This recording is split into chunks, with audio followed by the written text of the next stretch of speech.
วันคืนหัวใจโศกตรมคิดถึงสาวท่าพนม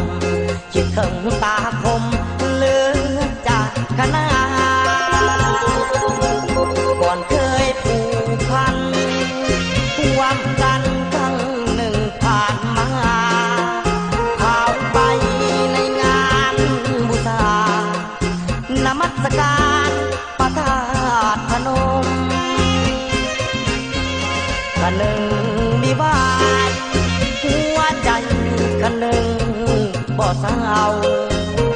คิดถึงใบหน้าน้องเยาว์คิดถึงผ้าเก่าที่เคยสุขสมคิดฮอดเข้าหลังเมื่อครั้งเขาเคยเที่ยวชมคิดถึงน้ำตาปุกมไหว้ธาตุพนมในคืนวันเพ็ญยืนอยู่แคมป์คลองเลี้ยวมองไปฝากฝั่งขวาหัวใจอ้ายยังหมุนมัวคิดถึงดอกบัวที่พวมบานเบ่งอยากจะไปหาน้องแก้วตาด้วยตัวเองคิดถึงเมื่อคืนวันเพ็ญใจฮ้อนเพ่งคิดถึงจริงแท้โอ้นวลละออลืมแล้วบ่เมื่อครั้งผ่านมา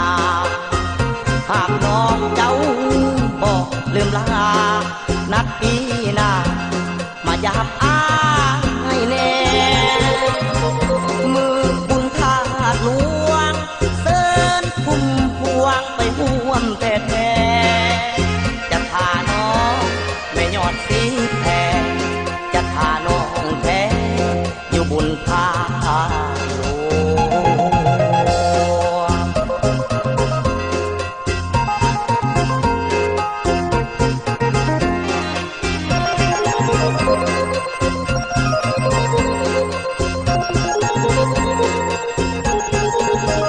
ยืนอยู่แคมป์คลอ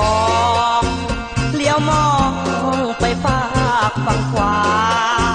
หัวใจอ้ายยังหมุนมัวคิดถึงดอกบัวที่พวมบานเบ่งอยากจะไปหาน้องแก้วตาด้วยตัวเองคิดถึงเมื่อคืนวันเพ็ญใจฮ้อนเพ่งคิดถึงจริงแท้โอ้นวลละออลืมแล้วบ่เมื่อครั้งผ่านมาหากน้องเจ้าบอกลืมลานัดปีหน้ามายามอ้า